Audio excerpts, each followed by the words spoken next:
जय हिंद साथियों। आप सभी का स्वागत है हमारे इस YouTube चैनल में। साथियों, आज मैं पर्यावरण अध्ययन का एक नया प्रैक्टिस सेट लाया हूँ जिसमें कुल प्रश्नों की संख्या 30 होगी और यह सारे प्रश्न आपके सिलेबस के अनुसार होने वाले हैं, जैसे प्रश्न आपके एग्जाम में आने वाले हैं। और यदि आप लोग 30 में से 25 प्रश्नों के सही जवाब दे पाते हैं तो मान के चलिए आपकी तैयारी बहुत शानदार चल रही है।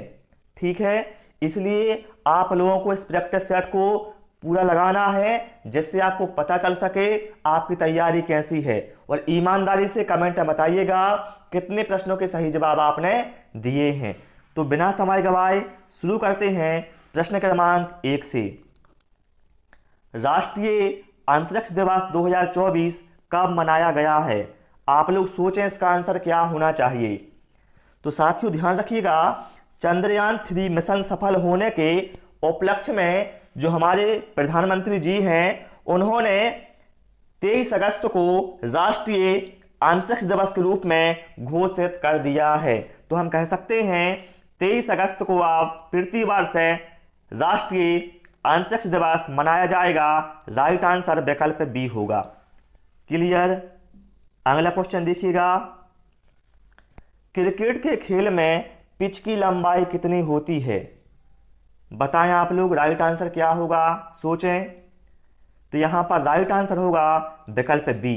क्रिकेट के खेल में पिच की लंबाई होती है 22 गज। ठीक है, और क्रिकेट की टीम में खिलाड़ियों की संख्या कितनी होती है? तो बताइएगा 11 होती है। अगला क्वेश्चन देखते हैं, ग्लोबल वार्मिंग के लिए मुख्यतः कौन सी गैस जिम्मेदार है? आप लोग अपना आंसर सोच लें क्या होना चाहिए और कॉपी में नोट कर लें। तो ग्लोबल वार्मिंग में के लिए मुख्यतः जिम्मेदार है कार्बन डाइऑक्साइड, जिसका फार्मूला होता है CO2। ठीक है, इसके अलावा ध्यान रखिएगा जो यहाँ पर लिखा है हाइड्रोजन, इसे भविष्य का ईंधन कहा गया है हाइड्रोजन को। ए पॉइंट भी आप ध्यान रखिएगा। इसके बाद अगला क्वेश्चन क्या है, चंद्रयान फर्स्ट मिशन को कब लॉन्च किया गया था? देखिए तीनों ही क्वेश्चन महत्वपूर्ण है। चंद्रयान फर्स्ट, चंद्रयान 2, चंद्रयान 3, इनको कब कब लॉन्च किया गया ये आपको मालूम होना चाहिए। तो जो चंद्रयान फर्स्ट है इसको लॉन्च किया गया था कब? 22 अक्टूबर 2008 को। राइट आंसर यहाँ पर विकल्प बी होगा। क्लियर। चलिएगा अगला क्वेश्चन देखते हैं। और जिन लोगों को क्लास पसंद आ रही है उनसे यही रिक्वेस्ट है, इस वीडियो को आप लोग लाइक करिएगा और जो भी आपके फ्रेंड हैं उनके साथ शेयर भी कर दीजिएगा। निम्नलिखित में से किसे खेल खेलने का लाभ माना जाता है? बताइए आप लोग, खेल खेलने का लाभ क्या होता है बच्चों के लिए? यह बच्चों को उनके खाली समय में सोने के बजाय पढ़ने में मदद करता है? नहीं। यह कार्यालय कार्य के साथ साथ बेहतर समय प्रबंधन में मदद करता है? नहीं। यह शारीरिक फिटनेस और मानसिक स्थिरता में सुधार करने में मदद करता है। तो खेल का यही सबसे अच्छा फायदा है कि यह शारीरिक फिटनेस और जो हमारी मानसिक स्थिरता होती है उसमें क्या है, सुधार होता है। क्लियर। चलिएगा अगला क्वेश्चन देखिएगा, श्रीनगर में पुराने घर पत्थर, ईंट और लकड़ी के बने होते हैं। दरवाजों और खिड़कियों में सुंदर वृत्तखंड होते हैं, इन्हें क्या कहा जाता है? तो देखिए दरवाजे और खिड़कियों के ऊपर साथियों इस तरह के जो वृत्तखंड होते हैं, है ना, इस तरह से पत्थर लगे होते हैं, तो साथियों इन्हें कहा जाता है मेहराब। क्या कहा जाता है? मेहराब। राइट आंसर विकल्प ए होगा। ठीक है, आप लोग भी साथ साथ में आंसर सोचते जाइएगा क्या आंसर होगा और कॉपी में नोट कर लेना और बाद में काउंट करना कितने आपके जवाब सही हुए हैं। निम्नलिखित में से कौन सा ईवीएस शिक्षण अधिगम की अवलोकन पद्धति का लाभ नहीं है? ध्यान रखिएगा, लाभ नहीं है मतलब यहाँ पर आपको नेगेटिव पॉइंट बताना है। क्या होगा बताएं आप लोग, क्या होगा? छात्रों को संतुष्ट करता है, सही है। छात्रों की जिज्ञासा विकसित करता है, बिल्कुल। अवलोकन पद्धति से जिज्ञासा विकसित होती है।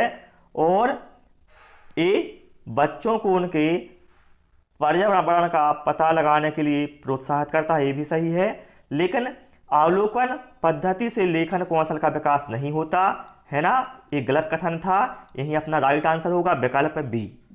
ठीक, चलिएगा अगला क्वेश्चन देखिएगा। बहुत ही शानदार लाजवाब क्वेश्चन थे सारे, है ना। विरासत के प्रति जागरूकता के संबंध में एनटेक का पूर्ण रूप क्या है? एनटेक, एनटेक का बताइए आप फुल फॉर्म क्या होगा?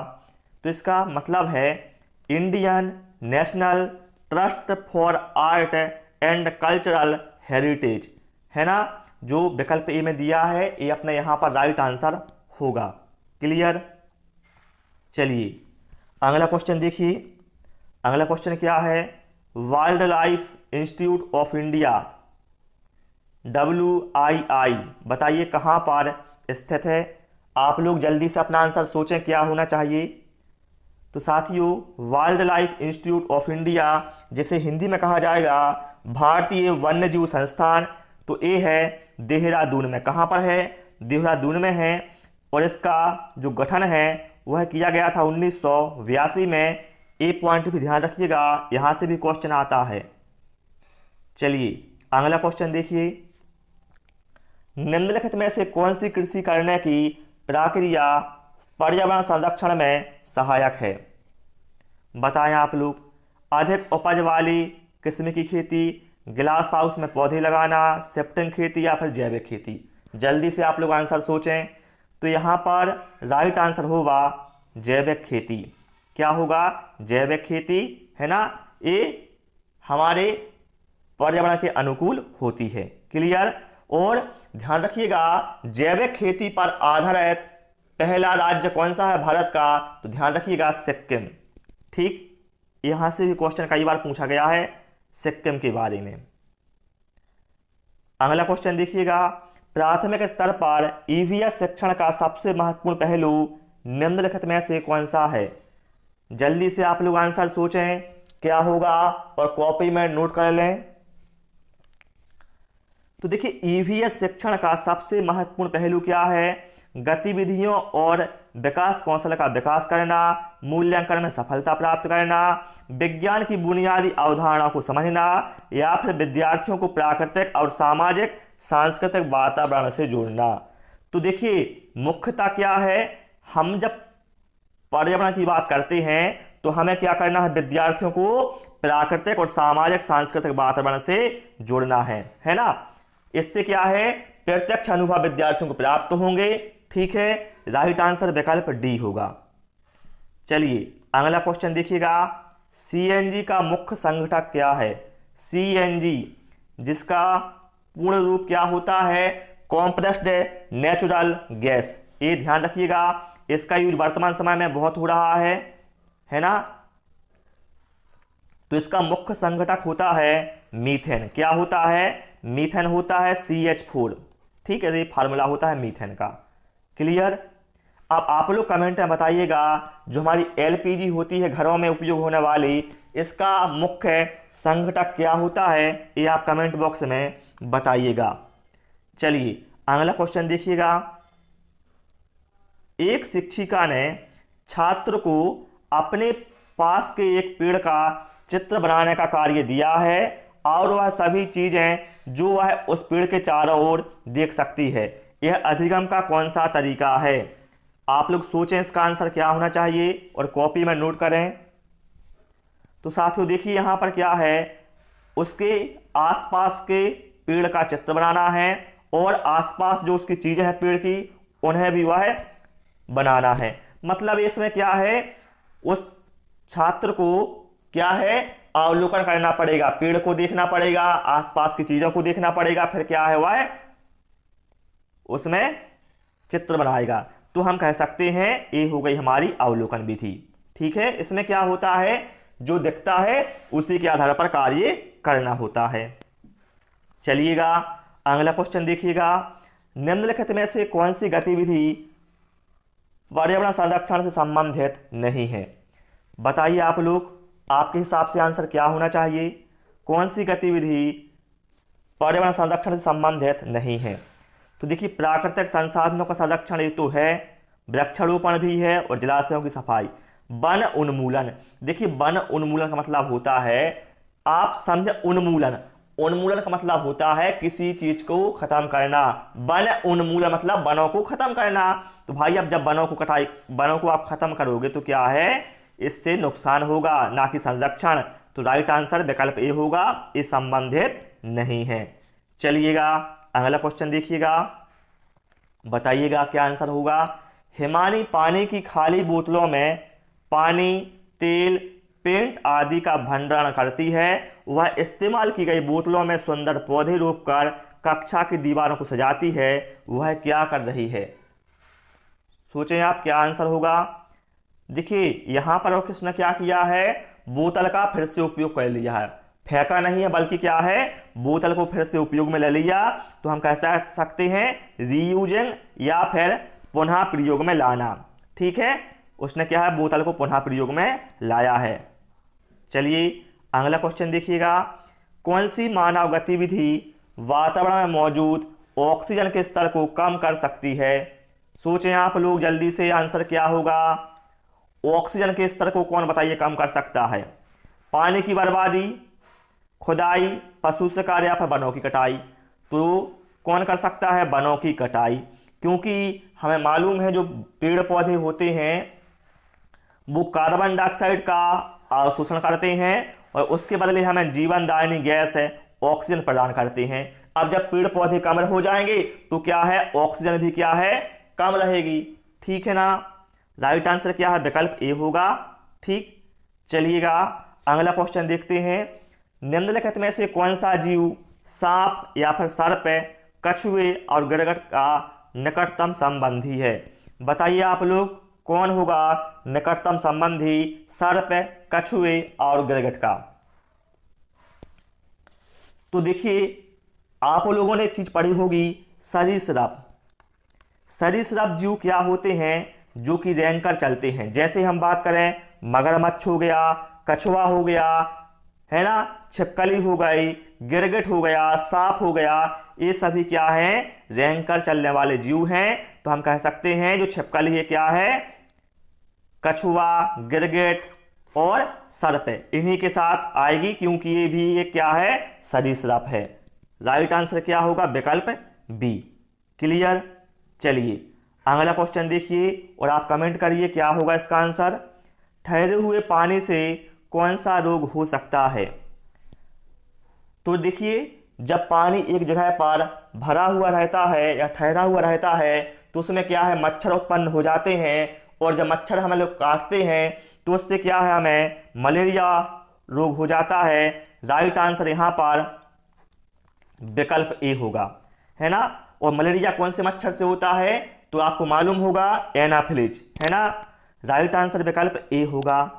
इसलिए कहा जाता है कि अपने घरों के आसपास पानी को जमा होने ना दें, है ना, नहीं तो मलेरिया फैलेगा। अगला देखिए, चेरनोबिल दुर्घटना का संबंध किससे है? चेरनोबिल, साथियों ये जो दुर्घटना है ये कहाँ हुई थी? तो साथियों ये यूक्रेन में हुई थी।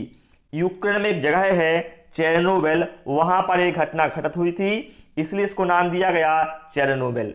और एक परमाणु दुर्घटना थी, है ना, ये बहुत बड़ी दुर्घटना हुई थी। राइट आंसर यहाँ पर विकल्प सी होगा। क्लियर। चलिए अगला क्वेश्चन देखिए और आप लोग सोचिए इसका आंसर क्या होना चाहिए। ईवीएस के शिक्षण अधिगम का वह उपागम जो संप्रत्ययी और प्रक्रिया उपागम दोनों का उपयोग करता है वह कौन सा है? जल्दी से आप लोग आंसर सोचें क्या होगा।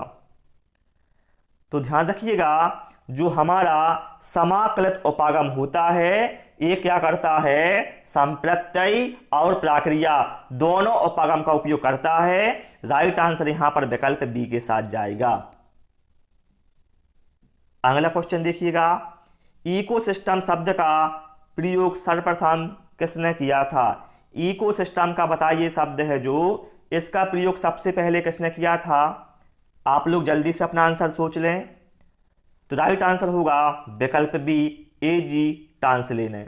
ठीक है, इन्होंने अपनी पुस्तक इकोलॉजी में इकोसिस्टम शब्द का प्रयोग किया था सबसे पहले। ठीक, अगला क्वेश्चन देखिएगा, कहा है यदि आप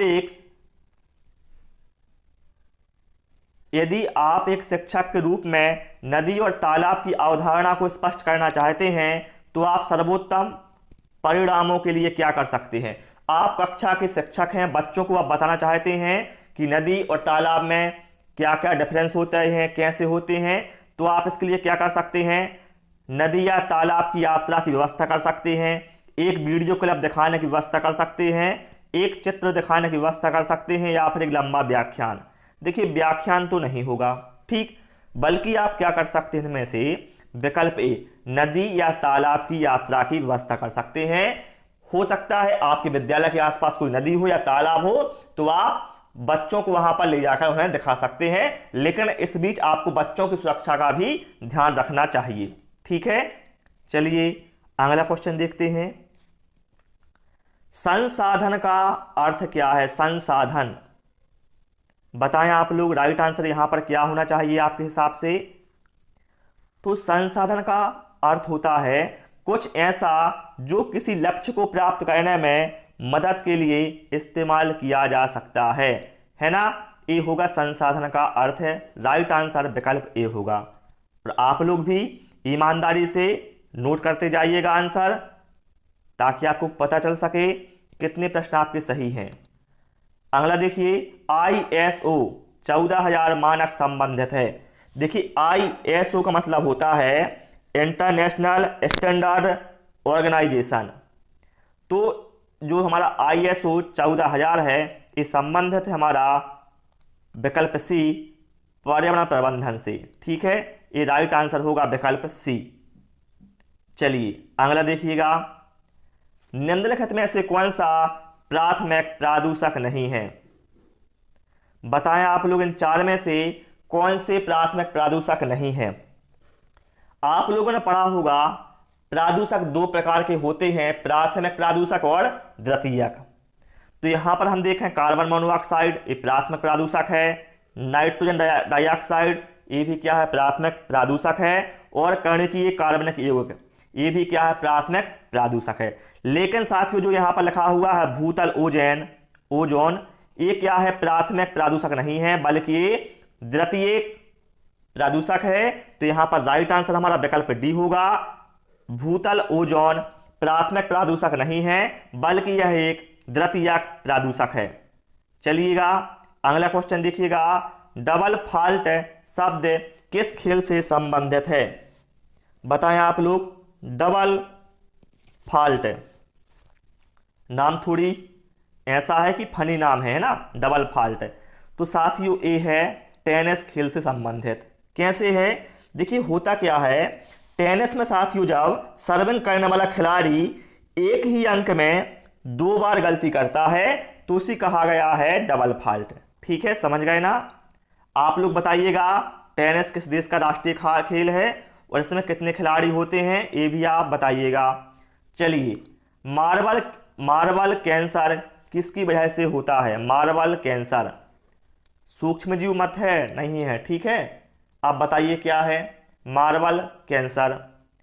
तो होता क्या है, जो मार्बल होता है या कहा जाए संगमरमर होता है, तो जब अम्ल वर्षा होती है तो ऐसे में क्या है मार्बल का क्षय होने लगता है, धीरे धीरे वह काला पड़ने लगता है ना। तो उसी को कहा गया है मार्बल कैंसर, और ये होता किससे है, अम्लीय वर्षा से होता है। आप लोगों ने देखा होगा वर्तमान में जो ताजमहल है उस पर इसका असर पड़ रहा है ना, क्योंकि वहां पर आसपास जो फैक्ट्री है ना उस वजह से वहां पर अम्लीय वर्षा हो जाती है। चलिए अगला क्वेश्चन देखिएगा, निम्नलिखित में से कौन सा पक्षी अपना घोंसला बनाने के लिए एक पेड़ के अंदर छेद करता है। जल्दी से आप लोग सोचें इसका आंसर क्या होना चाहिए। तो साथियों वह पक्षी है विकल्प डी, कॉपर स्मिथ पक्षी, यही अपना राइट आंसर होगा। ये अपना घोंसला बनाने के लिए पेड़ के अंदर छेद करता है, ठीक है, कॉपर स्मिथ बर्ड। विश्व के किन 2 देशों में बड़ी संख्या में बांध हैं, बताइएगा। तो भारत और चीन ऐसे 2 देश हैं, है ना, जिनमें क्या है बड़ी संख्या में बांध हैं। अगला क्वेश्चन देखिएगा, और ये आपका साथियों होमवर्क है, आपको इसका आंसर कमेंट बॉक्स में देना है, जिससे मुझे पता चल सकेगा आखिर कितने लोगों ने हमारी पूरी क्लास को देखा है। और जो भी आपका स्कोर है ना, वो भी आप कमेंट में बताइएगा।